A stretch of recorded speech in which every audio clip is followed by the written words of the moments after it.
नमस्कार। अब चुनाव का अंतिम चरण बाकी है और देश के सबसे महत्वपूर्ण राज्य उत्तर प्रदेश में भी कई महत्वपूर्ण सीटों पर मतदान होना है, जिनमें से एक है प्रधानमंत्री नरेंद्र मोदी की बनारस वाली सीट वाराणसी। लेकिन उस पर हम बात नहीं करेंगे। मैं इस चरण में जो सबसे महत्वपूर्ण सीट मानता हूं हर लिहाज से, बहुत ही एक बड़ा मैसेज देने वाली, वो सीट है गाजीपुर। गाजीपुर लोकसभा सीट, जहां से समाजवादी पार्टी ने माफिया गैंगस्टर अफजल अंसारी को अपना प्रत्याशी बनाया है। अफजल अंसारी की तारीफ थोड़ी सी और कर देता हूं। अफजल अंसारी 2019 में यहां बसपा के टिकट पर सांसद बने थे। पिछले दिनों उनके खिलाफ एमपी एमएलए कोर्ट ने एक बरसों पुराने गैंगस्टर वाले मामले में उनको 4 साल की सजा सुनाई थी, जिसके बाद उन पर सांसदी उनकी लगभग चली गई थी। लेकिन बाद में उन्हें हाई कोर्ट से राहत मिल गई और उन पर उस मामले पर सुनवाई अभी पेंडिंग है। यानी कि लोअर कोर्ट से फैसला हुआ है कि उनकी सदस्यता जानी चाहिए, उन्हें 4 साल की सजा होनी चाहिए, और हाई कोर्ट में मामला अभी पेंडिंग है, तो वो सांसद बने रहे। अब कभी भी उनके खिलाफ फैसला आ सकता है। लेकिन समाजवादी पार्टी जो 2022 के विधानसभा चुनाव में इस मुद्दे पर चुनाव लड़ी थी कि हम अपराधियों को या जो माफिया बैकग्राउंड के लोग हैं उनको हम टिकट नहीं देंगे, उन्होंने बड़े चुपके से अफजल अंसारी को अपना प्रत्याशी बना दिया। अखिलेश यादव ने अफजल अंसारी को टिकट दे दिया। अफजल अंसारी की कुछ और तारीफ कर देता हूं। इनके भाई थे मुख्तार अंसारी, जो अब इस दुनिया में नहीं है। अब मैं उन्हें थे कहूं या था कहूं, ये आप तय कीजिए। मुख्तार अंसारी विधायक हुआ करता था, जेल में बंद रहा, लगभग 2 दशक तक उसका पूरा जो जीवन था वो जेल में ही गुजरा। और योगी आदित्यनाथ की सरकार ने मऊ के विधायक रहे मुख्तार अंसारी को वापस उत्तर प्रदेश में लाने के लिए पंजाब सरकार के खिलाफ एक लंबी कानूनी लड़ाई लड़ी थी। और 2-3 साल के प्रयास के बाद पंजाब की रोपड़ जेल से मुख्तार अंसारी को यहां शिफ्ट किया गया था। अभी 2 महीने पहले मुख्तार अंसारी की मौत हुई है और जेल में ही उसकी मौत हुई। मुख्तार अंसारी का बेटा इस बीच अब्बास अंसारी विधायक बन चुका है। और मुख्तार अंसारी की मौत के समय बड़ा यहाँ तमाशा हुआ था। यहाँ पर लोकल लेवल पर काफ़ी चीज़ें सामने आई थी। उनके समर्थन में मुसलमानों की भारी भीड़ उमड़ी थी उनके जनाजे में, तो ये सब चीज़ें थी। तो इनकी पूरी फैमिली है जो जरायम पेशा रही है और पूर्वांचल में इन लोगों का दबदबा रहा है, और खासतौर से गाजीपुर में इनका लगभग 3-4-5 दशकों से लगातार दबदबा है। इस दबदबे के बीच यहां पर भारतीय जनता पार्टी ने अपनी उपस्थिति भी दर्ज कराने की कोशिश की। मनोज सिन्हा, जो इस समय जम्मू कश्मीर के एलजी हैं, लेफ्टिनेंट गवर्नर हैं, वो यहां से 2014 में सांसद थे। उससे पहले वो 1996 और 1999 में अटल जी की सरकार के समय भी यहां 2 बार सांसद बने। छात्र नेता थे और यूनिवर्सिटी की राजनीति से, बीएचयू से निकल कर आए थे, पढ़े लिखे थे, इंजीनियर थे। उन्होंने यहां पर अंसारी बंधुओं का जमकर मुकाबला किया। लेकिन 2019 में आप जानते हैं कि समीकरण क्या बने थे। सपा और बसपा एक जगह आ गए थे और अफजल अंसारी जीतने में सफल रहा। दलित और मुस्लिम कॉम्बिनेशन यहां पर डेडली कॉम्बिनेशन है और यहां पर इस समीकरण को कतई नहीं हराया जा सकता। लेकिन इस बार बसपा ने यहां पर गेम किया है। बसपा से उम्मीद की जा रही थी कि बसपा यहां पर कोई मुस्लिम प्रत्याशी देगी, लेकिन उन्होंने हिंदू प्रत्याशी दिया, उमेश सिंह। अब उमेश सिंह को यहां बसपा का जो दलित वोट बैंक है वो कितना पसंद करेगा, कितना उनको वोट देगा, ये एक बड़ा सवाल है। अफजल अंसारी चूंकि पिछली बार बसपा और सपा का संयुक्त प्रत्याशी था, तो अफजल अंसारी के साथ बसपा का यहां का जो लोकल कैडर है वो भी जुड़ चुका है। अभी फिलहाल एनालिसिस जो चल रहे हैं इस सीट के, वो ये माना जा रहा है कि अभी अफजल अंसारी का पलड़ा भारी है। भारतीय जनता पार्टी ने यहां पर अपने एक बता रहा है, हालांकि टिकट दिया जाए, लेकिन मनोज सिन्हा को जम्मू कश्मीर में बड़ी जिम्मेदारी दी गई है, वो वहां से बखूबी संभाल भी रहे हैं। तो मुझे लगता है कि केंद्र सरकार ने उसको जम्मू कश्मीर को डिस्टर्ब किया जाए। इसी वजह से उनका टिकट यहां से नहीं हुआ और पारसनाथ राय का यहां पर टिकट हुआ। वैसे अफजल अंसारी को भी खतरा है अपनी सदस्यता जाने का। अगर वो सांसद भी बना तो उसके बाद भी उसकी सदस्यता जा सकती है। तो अफजल अंसारी ने अपनी बेटी नुसरत अंसारी को यहां से निर्दलीय प्रत्याशी के रूप में पर्चा भी भरवाया है। एक बैकअप प्लान तैयार रखा गया है। देखिए, इनके घर के जो परिवार के लड़के हैं वो तो अब राजनीति से थोड़ा सा दूर होने लगे हैं। कोई तो फरार है, कोई जेल में है, कोई बेल पर है। ये सारी हालत है। इनके परिवार की महिलाएं भी फरार हैं। ये भी एक बड़ा फैक्टर है इसमें।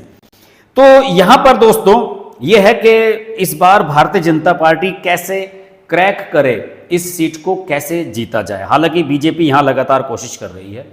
भारतीय जनता पार्टी का यह भी मानना है कि चूंकि मुख्तार अंसारी अब इस दुनिया में नहीं रहा, तो आने वाले समय में हो सकता है कि मुख्तार अंसारी का जो दबदबा था, डर था, वो लोगों के मन से निकल जाए और लोग खुलकर अंसारी बंधुओं के खिलाफ मतदान कर सके।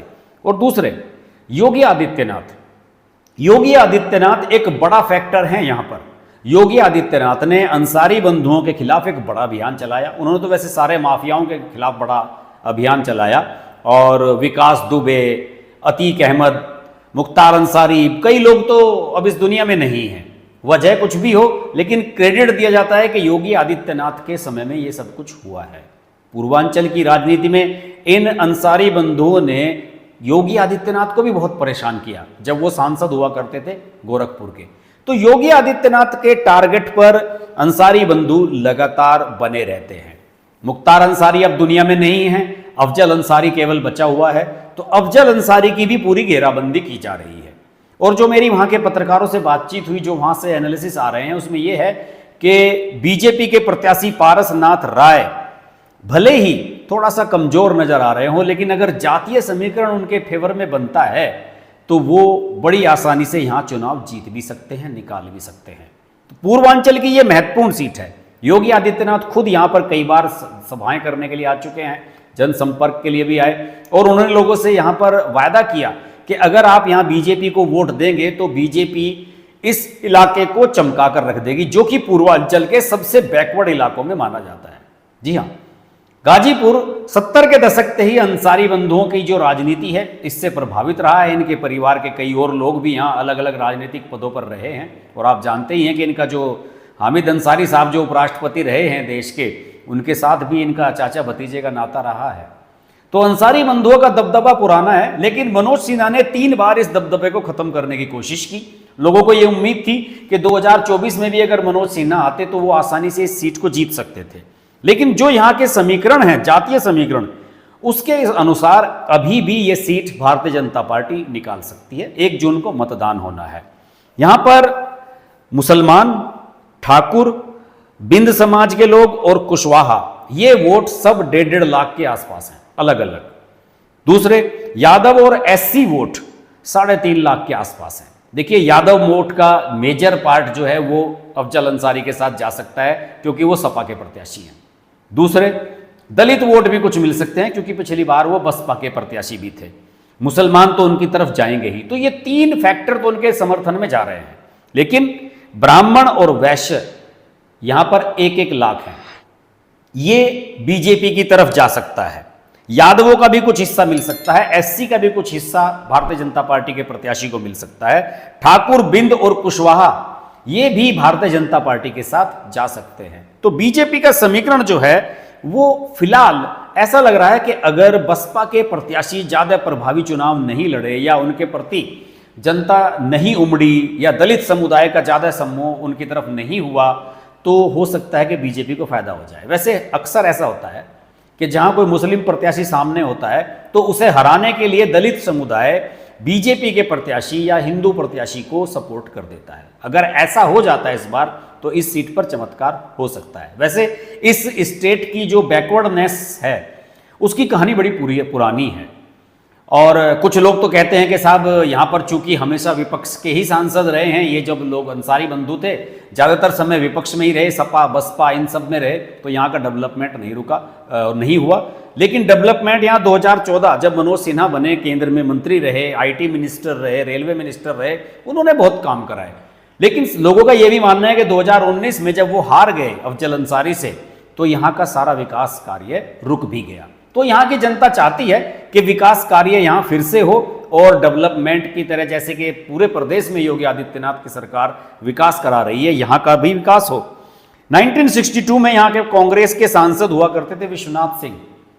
उन्होंने पार्लियामेंट में यह मुद्दा उठाया था कि साहब पूरे उत्तर प्रदेश में गाजीपुर सबसे बैकवर्ड है, कोई डेवलपमेंट नहीं है, इतना पिछड़ापन है, उसके लिए कुछ किया जाना चाहिए। तो बताया जाता है कि उस समय एक पटेल कमीशन बना था। उस पटेल कमीशन ने 2 साल तक सर्वे किया। 1964 में 1964 में वो रिपोर्ट पेश भी की गई, लेकिन जैसे कि होता है इस प्रकार के जितने भी कमीशन बनाए जाते हैं, जांच आयोग होते हैं, उन सब की जो रिपोर्ट होती हैं वो ठंडे बस्ते में डाल दी जाती हैं। और तब से गाजीपुर की किस्मत भी ठंडे बस्ते में ही पड़ी हुई है। यहाँ पर अगर 10-15 साल मनोज सिन्हा जैसे व्यक्ति को मौका मिला होता तो इस पूरे ही जिले की, बल्कि पूरे इलाके की सूरत बदल गई होती। लेकिन पिछली बार क्या हुआ आप जानते हैं कि सपा बसपा का अलायंस बना और अफजल अंसारी जीत गया। लेकिन इस बार अलायंस नहीं है। क्या इस बार यहाँ के मतदाता अपनी किस्मत बदलेंगे? अपनी किस्मत बदलने की लिए वोट करेंगे। और जिन लोगों को योगी आदित्यनाथ में भरोसा है उन्हें ये जरूर करना चाहिए, क्योंकि अगर अफजल अंसारी की यहाँ से हार होती है, और जैसे कि मेरी निजी राय है, पूर्वांचल की इस सीट पर कम से कम बीजेपी को जरूर जीतना चाहिए। वाराणसी तो जीतेंगे ही मोदी जी की वजह से, बाकी कोई भी सीट हार जाओ, लेकिन गाजीपुर की सीट बहुत आवश्यक है जीतनी। और योगी आदित्यनाथ भी इसके लिए पूरे प्रयासरत हैं, उनकी पूरी टीम लगी हुई है। अगर ये सीट बीजेपी जीत लेती है तो इस प्रदेश में आप ये तय मान लीजिए कि जो माफियाओं का राजनीति में दखल है वो लगभग खात्मे की तरफ ही बढ़ जाएगा। ये जो अफजल अंसारी हैं इन्हें आप गैंगस्टर माफियाओं का लास्ट मुगल कह सकते हैं। अपने क्षेत्र में ये लोग कितने भी बड़े मसीहा हों, लेकिन कानून की नज़र में सब अपराधी हैं। किसी के खिलाफ दोष सिद्ध हो चुका है तो किसी के खिलाफ केस चल रहा है। तो गाजीपुर के लोगों से कोई भी अगर गाजीपुर का मतदाता मेरा ये वीडियो देख रहा है तो मैं तो यही कहना चाहूँगा, भाई आइए विकास की धारा में जुड़िए, इन लोगों से मुक्ति पाइए।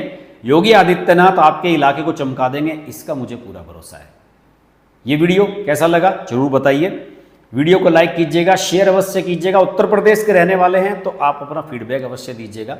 इस चैनल पर हम उत्तर प्रदेश को लेकर बहुत सारे वीडियो पहले भी बना चुके हैं। हमारी एक प्लेलिस्ट है, आप उसे भी देख सकते हैं। इसका कंटेंट अगर आपको पसंद आए और चैनल अभी तक आपने सब्सक्राइब नहीं किया है तो उसे तुरंत सब्सक्राइब कर लें। अगले वीडियो में आपसे फिर मुलाकात होगी। नमस्कार।